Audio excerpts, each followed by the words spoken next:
मेरी दानिश में तहरीक इंसाफ, आप इसको पसंद करें या ना करें, तहरीक इंसाफ का मेरी दानिश में एक मतलब है, वो है इमरान खान नहीं और आशकान इमरान। बाकी ये शिबली फराज, उमर अयूब, ये सब ठीक हैं, अच्छे लोग हैं, अल्लाह सब अपनी बचा रहे हैं, सब अपनी और तो असल बात सियासत कर रहे हैं। और दूसरी एक बात है साहब, मैं सिर्फ आपसे इजाज़त चाहते हुए, मैं देखिए ये तो सबसे एक्टिव भी हैं, सेनेटर भी हैं, मैं तो इनको सबसे डाटा कहता हूँ, मैं इनको फैसल बाटा कहता ही नहीं हूँ, ठीक है भाई। देखिए ना, MQM और पीपल्स पार्टी दोनों के वोटों से सेनेट में बैठे हुए हैं और दोनों में से किसी एक में शामिल नहीं हुए। एक की उंगली पकड़ी आप थोड़ी सी कि यार चलो तुम्हें कहीं यानी पहुँचाता हूँ। लेकिन मैं आपको एक बात बताऊँ, फैज़ हमीद के ख़िलाफ़ जो एक्शन कोई पसंद करे या न करे, मैंने अपनी आँखों से इनको 3-4 शादियों में देखा, जो कि ज़ाहिर है कि यानी पिंडी में थी और पिंडी से मुतल्लिक़ा लोगों में थी। ये यंग ऑफिसर्स के कुछ हलकों में बहुत यानी पसंद किए जाते थे, कभी जनेदा बनना, क्या बात है, ठीक है जी, ताल्लुक़ भी चकवाल से है। उनको जब आप इतनी सख्त सज़ा देंगे तो आपका ख्याल है जब आप मैं अपने घर के एक इतने सतह के जर्नैल को जो है वो सज़ा दे रहा हूँ, तो उनके साथ वाले बंदे को मैं छोड़ दूँगा? ये कैसे हो सकता है यार? मुझे नहीं, कोई मेरे पास कोई खबर नहीं है। आपको तस्वीर की टोटली एग्री 100%। अभी जो सज़ा हो रही है वो होगी वो टॉप सिटी वाले मामले में प्राइमरीली, जो बिल्कुल ही उनका एक ज़ाती और था, उसका इंस्टीट्यूशन से कोई ताल्लुक़ नहीं था, वो सब कुछ। खान साहब पे मैं वापस आता हूँ, लेकिन पहले मेरा फैसल सवाल ये है कि फिर बात कौन करेगा अगर ये लीडरशिप सिर्फ अपने आप बचा रहे हैं? इमरान खान साहब एक हार्ड लाइन लेके बैठे हुए, आप कहते हैं कि फ्लेक्सिबल हैं, बातचीत करेगा, तो खान तो अंदर है, बाहर तो इन लोगों ने बात करनी है, तो फिर who is going to talk, negotiate कहाँ से होगी बातें? देखिए मालिक साहब, सबसे पहले तो ये कि देखिए टॉप सिटी का मज़हर भी हमारे साथ कनेक्टेड है, सॉरी टॉप सिटी का जो आप केस मेरा ख्याल था लाइन ड्रॉप हो गई। मज़हर मैं अभी आपके पास आ रहा हूँ, मुझे ये इंप्रेशन मिला था कि लाइन कटी हुई है। टॉप सिटी का जो केस है ना, वो इतना सा केस है, उसमें बहुत सारे अफसरों का करियर तबाह हो गया। टॉप सिटी के बाद कत्ल गारत है, पॉलिटिकल इन्वॉल्वमेंट है, अपने इंस्टीट्यूट के लोगों को इस्तेमाल करना है, अपने इंस्टीट्यूट की पावर को इस्तेमाल करना है, नेशनली इंटरनेशनली कैंपेनिंग। और याद रखेंगे पेशावर में जब पहला धरना हुआ आर्मी के इदारे के पर, यानी कि कोर कमांडर हाउस में, उस वक्त कोर कमांडर पेशावर जो थे वो फैज़ हमीद साहब थे, तो और घर का बेदी भी फैज़ हमीद साहब था। लेकिन फैज़ हमीद साहब के हमारे बाप थे जिनको हम आर्मी चीफ बनाना चाह रहे थे, वो हमारा मोरा था, क्योंकि हमने प्रेसिडेंट फॉर्म ऑफ गवर्नमेंट बना के प्रेसिडेंट बनना था, किंगडम चलानी थी। और ये सारी किंगडम और सारी प्लानिंग, देखिए मैं बार बार जब आपको कहता हूँ ना कि ये इतनी खौफनाक, इतनी भयानक है, मैं बिल्कुल डोज करता हूँ 100%। इनके खैर मैं करीब भी नहीं उनके तजुर्बे के, हमारे उस्तादों में से है जावेद साहब, लेकिन जब वो अपने इदारे की जो चीफ ऑफ आर्मी स्टाफ ने बुनियाद डाली है 75 साल में कि इंसाफ ताकतवर और एक आम आदमी के लिए बराबर होगा, तो जब वो अपने आदमी को देंगे तो किसी को छोड़ देंगे। बुनियाद में एक फ़र्क तो है ना, मैं मज़हर को भी ले लूँ, शामिल कर लूँ, आई इज़ कनेक्टेड।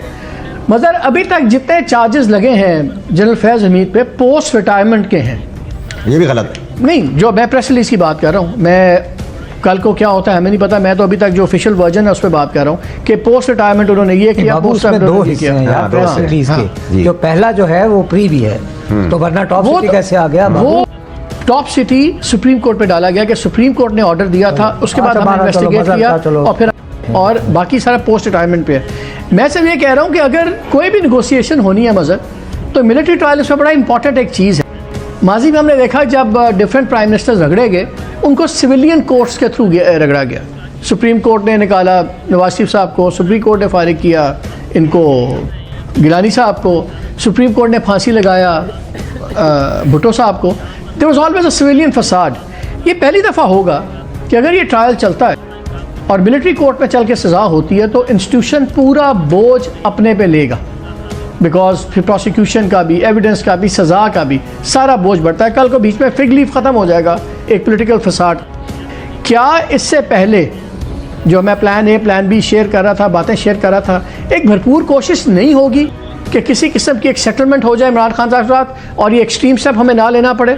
वरना ये तो बिल डायरेक्टली पिच हो जाएंगे एक दूसरे के अगेंस्ट इंस्टीट्यूशन और इमरान खान और उनकी पार्टी।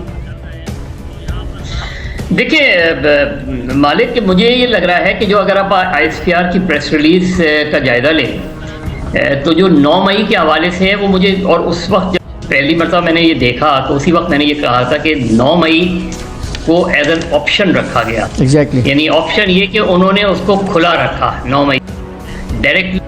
9 मई में अभी तक उन्हें चार्जशीट नहीं किया। इसका मतलब ये है कि जब फैज़ हमीद को ये कहा जा रहा है कि ऑफिशियल सीक्रेट एक्ट के तहत कार्रवाई होगी, आर्मी एक्ट के तहत कार्रवाई होगी, तो उसमें प्री रिटायरमेंट और पोस्ट रिटायरमेंट दोनों चीज़ें आ जाती हैं ऑफिशियल सीक्रेट एक्ट और आर्मी एक्ट में। लेकिन जब उसी प्रेस रिलीज में आप देखें कि जब आप 9 मई की बात कर रहे हैं तो 1.5 साल बाद भी यही कहा गया कि जी अभी इन्वेस्टिगेशन हो रही है।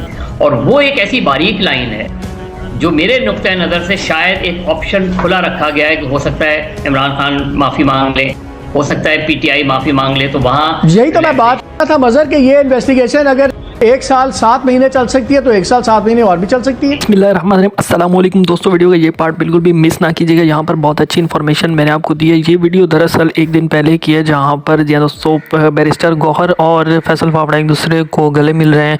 इससे पहले फैसल वावड़ा ने बहुत सारी बातें की हैं, मेरे चैनल पर भी अपलोडेड हैं वीडियोज़। उन्होंने ये भी बयान किया है कि इमरान खान की जो सिचुएशन है उसमें उनको फांसी हो सकती है और ज़्यादातर चांसेस फांसी होने के हैं। इसके अलावा वो कह रहे हैं कि दुआ कीजिए कि फांसी ना हो और सज़ाए मौत तक बात रहे, या फिर आपको या दोस्तों उम्र कैद की सज़ा रहे, सॉरी टू से। तो यहाँ पर इन्होंने बहुत इस तरह के बयान दिए और फिर उसके बाद जाकर यहाँ पर ये बैरिस्टर गौहर को ऐसे मिल रहे हैं जैसे इनके बहुत करीबी साथी हों और इमरान खान साहब की रिहाई के लिए सारे को एक लख्त खड़े हों, तो इस तरह से मिल रहे थे।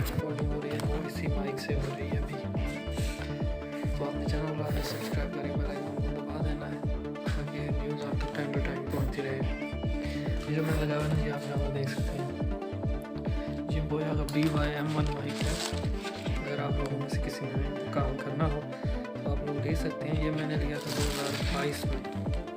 किसी ने यूट्यूब पर काम करना हो तो वो ले सकता है, किसी ने यूट्यूब पर अगर काम करना हो तो वो ले सकता है। मैंने माइक पहले नीचे रख दिया था, खुद बोलने लग गया हूँ, मुझे लगा कि शायद माइक अभी नहीं लगा हुआ, भूल गया था मैं। तो ये अगर आपने यूज़ करना हो आप बेशक इसे यूज़ कर सकते हैं।